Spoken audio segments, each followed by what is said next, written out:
Okay. Hello, everyone. Thank you for joining us for Unlocking the Gluten Puzzle, Understanding the Impact on Your Health. My name is Bree Kimberly. I am a Community Health and Wellness Nurse Coordinator here at North Kansas City Hospital. We have a great presentation today with Lindsey Robinson. She is a registered dietitian here at the hospital. Good friend of mine. Always learn so much from this girl. A little bit about Lindsey. She's worked as an outpatient and inpatient dietitian here at North Kansas City Hospital since 2020. She graduated from Missouri State with a bachelor's degree in nutrition and dietetics. Did I say it right? Yeah. I always think I butcher that word. She's also graduated from the University of Central Oklahoma with a master's degree in nutrition and food science. Lindsey is passionate about helping others to achieve their nutrition goals. In her free time, Lindsey enjoys baking, spending time with her family and friends, being outdoors, and hanging out with her cat named Leo. Yes. I'm going to turn it over to Miss Lindsey. Oh, I always do this. Back up. The chat is open if you have questions, and Lindsey loves questions. Also, the Q&A is open too if you're more comfortable putting it in there. And I will just kind of field those to you, Lindsey, as they come in. So I'm going Yeah. to take Perfect. it away. Awesome. Thank you. Yeah, that pretty much sums me up. That's all you need to know about me. We're done. Yep. So I'm really excited about today's topic, unlocking the gluten puzzle. So we're going to be talking all about gluten. Um, and so, yeah, ask questions along the way. We'll get to those at the end. Okay. This to work. So here are the objectives we're going to be talking about today. What is gluten? Where is gluten found? The myths and rumors surrounding gluten, celiac disease, non-celiac gluten sensitivity, treatment, and how to eat gluten-free. So yeah, to start off with this whole conversation, what even is gluten? So gluten is a protein found in wheat, barley, and rye. The purpose of gluten is it helps food maintain its shapes and acts as a food that holds the glue that holds food together. So we really do need gluten in a lot of our foods, but it's just a harmless little protein. It's commonly found in foods that contain wheat, barley, rye, malt, brewer's yeast, and oats, but it's very commonly found in a lot of hidden foods. So it's not always straightforward as foods containing wheat. But let's bust some myths. Something I always hear from family, friends, social media is that gluten's bad for you and you shouldn't eat it. Gluten, yeah, is just a little harmless protein. Unless you have celiac disease or non-celiac gluten sensitivity, then you would want to avoid gluten in this case. Another myth I hear is gluten-free diets can help you lose weight.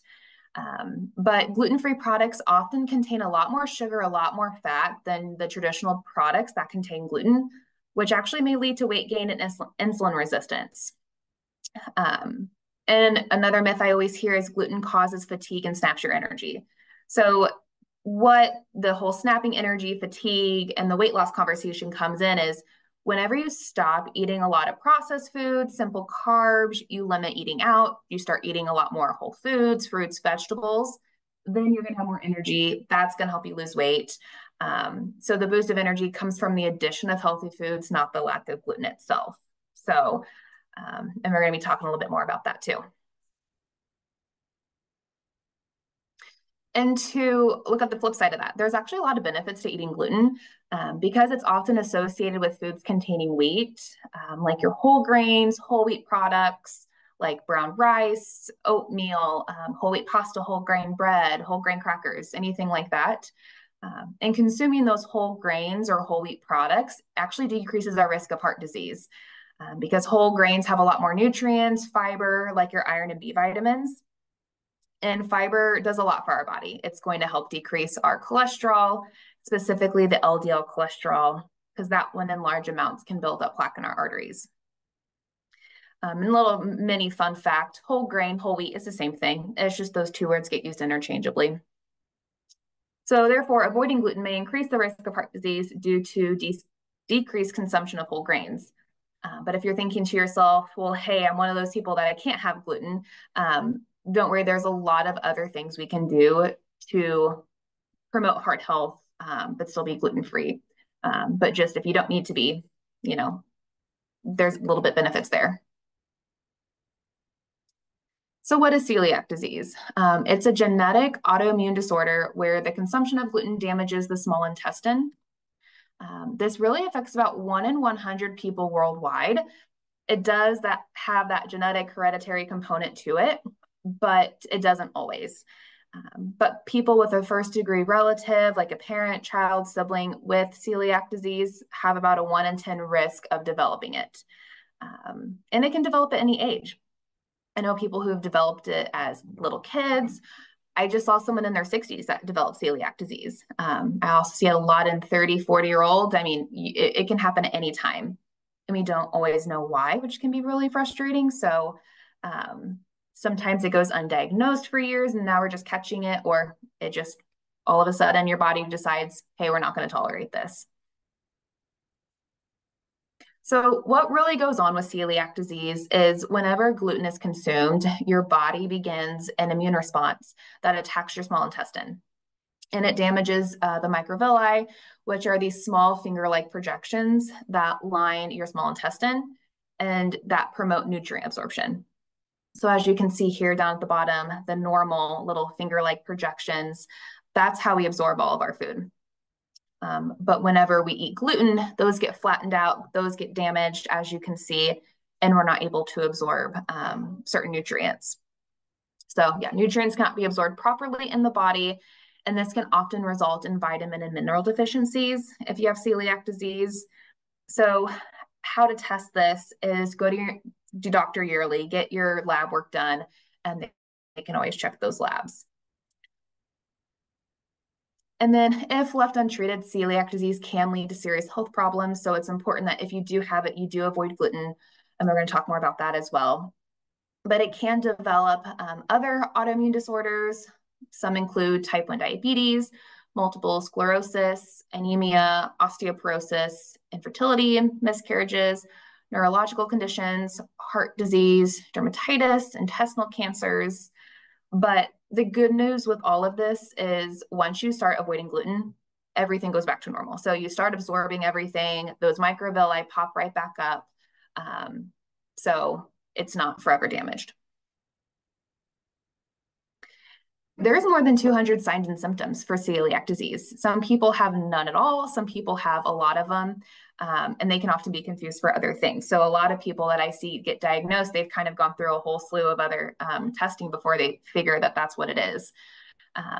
So in children, digestive symptoms are more common, whether that's abdominal bloating, pain, diarrhea, vomiting, constipation, foul smelling, or fatty stool, iron deficiency anemia, weight loss, fatigue, irritability, behavioral issues, delayed growth, ADHD, because your gut and your brain are directly connected. So if your gut isn't feeling great, we're not going to mentally feel great, and vice versa. So that's where a lot of those go hand in hand. But in adults are less likely to have digestive symptoms. They still can, but iron deficiency anemia is more common, fatigue, bone or joint pain, arthritis, osteoporosis, liver disorders, depression or anxiety, tingling, numbness in hands or feet, seizures, migraines, missed menstrual periods, and infertility. So how do you know? So what's the testing? What's the diagnosis like for celiac disease? This is important because I feel like there's a lot of confusion surrounding this process as well. So always consult with your doctor, physician to ensure proper diagnosis. But the first test, if you suspect anything, any doctor can run this blood test. It's called a TTG-IgA test. This stands for tissue transglutaminase IgA antibody, which measures certain antibodies in your blood. And so it's that because it's an autoimmune response. So if you're eating gluten and your immune system is attacking itself, then you're going to produce those antibodies. And so that's the first indicator of, hey, this could possibly be celiac disease. But it's important to note you cannot be diagnosed by just a blood test. It's just the first step because it's the least invasive first route to go. But the key with this is you have to be consuming gluten, because if you've already gone gluten-free and then you get your blood test, your body won't produce those antibodies. If you have a positive blood test, what your doctor should now do is send you to a GI doctor. And the only way to actually get diagnosed is by an intestinal biopsy, where they knock you out, put you under general anesthesia, do an EGD, take a camera down your mouth, esophagus, and take a little biopsy of your small intestine, which you can see in this bottom picture. And that will tell you whether, hey, you have celiac disease or not. And they can look at those little microvilli as well. And it's important to also be consuming gluten at the time of your biopsy as well. But then we have the non-celiac gluten sensitivity. This is a disorder similar to symptoms of celiac, like fatigue, bloating, constipation, diarrhea, headaches, joint pain, or anything else off that first list. But they test negative for celiac disease. So you know your body best. If you're like, I don't feel well, but my biopsy was negative, this could be what you have. You may have elevated antibodies, or you may have intestinal damage, but you don't have that actual diagnosis. And so the way to diagnose this is by removing gluten from your diet, and symptoms resolve, but then you return of symptoms once gluten is reintroduced. So there's not like an official diagnostic test for this. It's just kind of, cut the food out for about 2 weeks and then slowly add it back in and see how you feel. If you're interested in doing anything like this, I would recommend reintroducing one thing at a time, because if you're doing multiple food groups, it just can be hard to know if I have symptoms, which one is this causing me. So treatment for celiac disease is following 100% gluten-free diet, is the only treatment for celiac disease and non-celiac gluten sensitivity. There's no medications, there's no pharmaceutical treatments yet, at least, to treat it. And once you do have celiac disease, you do have it forever. I know there's also been some just kind of miscommunication or misinformation out there of, I was told I had celiac disease, I avoided gluten, I went back for further testing, and my doctor said my gut looked great. And then they started eating gluten again. Well, then it's just going to kind of revert back to that original damage. So it just means by going gluten-free, it's working and you're able to absorb those nutrients again. So whether it's celiac disease, non-celiac gluten sensitivity, what can you eat if you're gluten-free? So the most cost-effective, healthy way to follow a gluten-free diet is to naturally choose those gluten-free foods. A little asterisk on this slide, we'll talk about looking at food labels, what to look at, because it could always just be added to things that you never would have thought, oh my gosh, how the heck did they put wheat in this? But generally, for the most part, dairy is gluten-free, eggs, fish and seafood, all your fruits and veggies, meat, poultry, legumes, beans, lentils, nuts, seeds, nut butters as well. And there's a lot of grains you can still have. So kind of back to the one slide of talking about, gluten-free isn't always heart healthy. Well, these are a great way to get the iron, the B vitamins, fiber in our gluten-free grains. A lot of these I never heard of before. Just take a look at a gluten-free granola bar and you'll see a lot of these. They're just different types of grains in our diet. But we have amaranth, arrowroot, buckwheat, corn, millet, potatoes, quinoa, rice, sorghum, tapioca, teff, yucca, and gluten-free oats. And gluten-free oats is important to note. We'll talk more about cross-contamination, but you do want to get a gluten-free oat. So even though there's no gluten in the ingredient of oats, the cross-contamination and the processing of it can still make you sick. So it is important that you do buy gluten-free oats. So there's a couple step process when you are looking at a product to determine is this gluten-free or not. So the first thing you want to do is you want to read your ingredient label. So as you can see down here in the bottom right-hand corner, flip over the package, it'll have the nutrition facts. And then under that should be listed all the ingredients that are in the product. You really only need to know those keywords listed above. Wheat, barley, rye, malt, brewer's yeast, and oats. Those are all the words that mean gluten. You'll maybe find a list of, you have to memorize these 15 words. It doesn't need to be that extensive. It's really just those right there. So if the ingredients do not have any of those words, that's kind of the first step, that making sure it's gluten-free. You can always look for the words gluten-free. Below on the left-hand side are some symbols that you may find on products that it's been certified, tested, it has no gluten. But the catch with this is it's not required by law for all food companies, if their product is gluten-free, to have this symbol. A lot of times food companies are just doing it out of convenience and they're just being nice. So this, if you find the symbol, you are good to go. It is gluten-free, but it's, yeah, not required. So you don't have to have this label. So the shared facility warnings, this really has to do with cross-contamination. And then the final step when looking at a product, this will be found under your ingredient label. So underneath, it'll say like allergen information, or it'll say may contain, contains. So if on here it says may contain wheat, or it does contain wheat, or process in a facility containing wheat, it is not gluten-free. We're going to talk more about cross-contamination, but even that product touch another product can still make us sick. So even if it may not be in the ingredients, but it's been touched on the same equipment, you would want to avoid it. But if it says may contain and you have this gluten-free symbol, you're fine. They've tested it. So you should be good. Because I've seen that in a couple products. There's no gluten in the ingredients. It says may contain, but then it has a symbol. So Lindsey, you're fine. I have a question. So like I'm looking at that label on the bottom right. Yeah. You have circled next to the left of the gluten-free, it says contains wheat that has been processed to allow this food to meet the FDA. Do you see that? Yeah.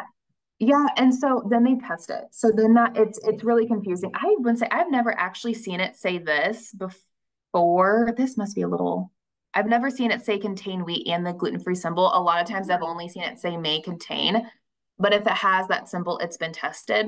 Okay. Because technically it's like all products are allowed to have like one, I can't remember the number. You can have such a small amount of gluten in things, but it's still considered gluten-free. It's just such a tiny amount. It's like particles per million or something like that. Yeah, gotcha. But even those with celiac disease can have it. Yeah, it's a confusing thing. But if you don't have that, like if this example didn't have the GF, I would avoid it. Gotcha. Okay. Yep. Thank you. So hidden sources. So these are a lot of products I never would have thought would have gluten in them, but they actually do. Like Rice Krispies. Rice Krispies made from rice, but it has that word malt. It has malt flavoring in it. Twizzlers have wheat. Soy sauce has wheat. Some beef jerky brands. And that's the thing, from brand to brand, store to store, even if it's the same exact product, they're going to change the ingredients, have different manufacturers. So never assume, always look at that label. And even with these hidden sources, by looking at the label and the shared facility warnings, you'll be able to catch it. Deli meat, that's something that is kind of shocking. Sometimes it has wheat in it. And a lot of like the Walmart brand, off-brand, a lot of times it's a cross-contamination. It's been processed in a facility containing wheat. So when in doubt, go without. But, just in the beginning, kind of just always look at those food labels. And then cross-contamination. I feel like this is the most kind of confusing, kind of pain in the butt thing with this whole being gluten-free, because you have cross-contamination at the home, eating out. But it's the process by which gluten is transferred from one substance or an object to another. So I like to use the example of if you order a salad when eating out and you say, I can't have gluten, but they accidentally bring you those croutons on the salad, you wouldn't want to just take the croutons off. Or if you order a burger, you don't want to just take the buns off, because even though it's touched it, those minuscule little particles can still make you sick. So in that instance, they would want to take the salad back and then want to re-prepare it so it never touched anything. So when you are at home, cross-contamination, as long as you wash all your cooking equipment, utensils between uses, you don't need to buy duplicate anything. So pots, pans, plates, silverware, cutting boards, wash with hot soap and water. The only thing some people like to do is buying a separate toaster. So if you were to buy gluten-free bread, but you were to use the universal shared toaster in the home, that can make you sick because we can't really clean toasters between uses. So sometimes people buy a separate toaster, or you can just always heat it, your tortilla, breads, things up in a microwave on a plate. Same thing with condiments, like the peanut butter jar, or a butter jar, or the jelly. And someone goes to make a sandwich, they're going to dip, their condiment, put it on their bread, go back for more. Well, that double dipping can, if you were to go make a peanut butter sandwich with your gluten-free bread, that can make you sick.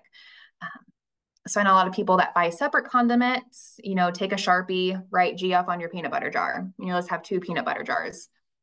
Or you can get condiments that are squeezable mayo, squeezable jellies, but just kind of use caution with, toasters, condiments in the home. And then with eating out, watch out for deli slicers, fryers, grills. Always let the restaurant, fast food place, wherever you're eating out, know that you have an allergy. Because if you are just naturally eating something gluten-free in that facility, they're not taking the care in the back of by cleaning the grill, cleaning the fryer, washing their hands, changing gloves. So always let them know you have an allergy so they can, do all the preparation in the back. Fryers, I always kind of like to pick on Mexican restaurants. A lot of time it's corn tortillas, but they're frying those corn tortillas in the universal fryer where they do their flour tortillas. There's a lot of restaurants that have a separate fryer. So even though potato or French fries are potatoes, they're usually used in the same fryer as everything else. So not always fries are gluten-free. But something I like to do is call the restaurant, ask if they have any allergy-friendly or gluten-free options, and if they have separate fryers for things, so you can kind of know what you're walking into. Or if they have no idea what I'm talking about, I'll just eat before I go. So inform the waiter, waitress of your gluten allergy, ask for a gluten-free menu or gluten-free options, be mindful of cross-contact, and go with your gut feeling. Either the waiter, the host will say, yep, I know exactly what I can do for you, and we'll give you all these options, or they'll say, what is gluten? And then you kind of know, okay, I don't feel maybe comfortable eating here. Lots of great resources. So the one on the right, Eat Gluten Free, this is an app. It's also a fantastic website, celiac.org. I really like, this is where a lot of this information came from today as well. For more information on what celiac disease is, how to eat gluten-free, support groups, diagnostic tests, and a lot of recipes, meal and snack ideas for you too. The one on the left, Find Me Gluten-Free, this is great. You can use it pretty much all around the United States. Enter your zip code or enter what kind of food you're wanting, and it'll pop up gluten-free options in the area. So for more recipes, you can check out celiac.org. Beyondceliac.org has a lot. One of my favorite websites is called The Real Food Dietitians. Just balanced, healthy, nutritious meals that have a lot of gluten-free options. If the recipe isn't gluten-free, they'll tell you how to make it gluten-free off to the side. So that's kind of a balanced, but still be healthy, gluten-free. Some resources to check out. And then, my references from today. So if you want to do a little bit more digging yourself, some research, I'd recommend checking those out. But if you think you do have celiac disease or non-celiac gluten sensitivity, do talk to your PCP, primary care doctor, or your gastroenterologist about what they recommend for next steps in getting you tested. Awesome. Well, thank you guys. If you have any questions, chat box, Q&A, or if you think of something after today, call me, email me, don't hesitate to reach out. But if you would like more nutrition education, one-on-one with a dietitian, nutrition counseling, all you need is an order from your doctor. You can see anything that you'd like. Thank you, Lindsey. If I am diagnosed with gluten or celiac disease, is that something that I could come see you for? Oh, yeah. You could walk me through pretty much what you just told us, but maybe in more detail. Okay. Yeah, of course. What would you recommend to someone that maybe has just been diagnosed, they're overwhelmed with I can't eat anything, or I'm going to feel terrible. What is your top 2 pointers for them? Oh, cry it out. I think that's the first thing that Cry it occurs to out. emotions. That's what I did when I found Really? out. It was the week before Thanksgiving, and I cried. It's just knowing, you're going through the hardest part because it's just learning all this. But there's products for everything now. They make anything that you want, that has gluten. They make fantastic substitutions for. So it's just kind of, learning, navigating that. But there's a lot of really good, delicious gluten-free options out there. But yeah, I would say you know, it's just really getting comfortable with looking at that ingredient list and the cross-contamination. But a lot of grocery stores, what they're doing now is they have like their health section. I know like Heidi has a health section. Um, but they will put gluten-free products in their health section, but they're all now also putting it in the aisles. So a lot of times I'm finding gluten-free oats in the regular oat aisle and not the gluten-free or not the health section. I typically find gluten-free bread in the health section, not the bread aisle. So they're really kind of putting it all around. And do some research. Check out that celiac.org. That's a really good place to start if you're feeling overwhelmed but yeah, it's going to be okay. Well, yeah, we've come a long way, I know, with the food, with the gluten-free food. Yeah, Oh my gosh, I can't imagine having this diagnosis 10, 15 years ago. It would have been I really, know.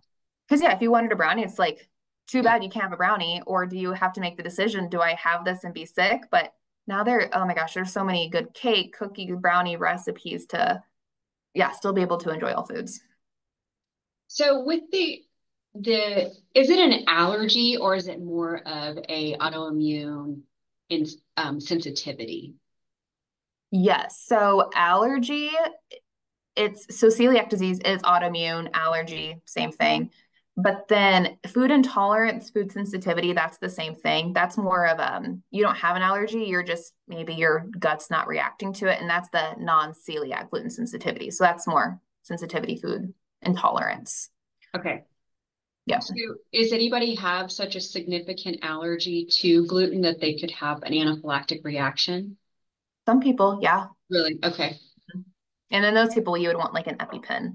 Absolutely. But yeah, everyone's symptoms are so different. Yeah, I've met people with celiac disease and it's just they found it by an accident. They had no symptoms whatsoever. I think they were low in iron and some of those other ones. But yeah, some people don't have the gut reaction, the skin reaction that some people can. Oh, interesting. Yeah, when you were reading off all those signs and symptoms and other diagnoses that come from that, oh my gosh, Yeah, I had no idea. yeah. But then as soon as you figure it out and you start eating gluten free, it's just like, oh my gosh, I'm a whole new person because this is why I felt like crap for so long. Light bulb. Yeah. Yeah, light bulb. Okay. Well, thank you so much. You're Again, I welcome. always learn so much from her. Gosh, she's a wealth of Thank you. knowledge.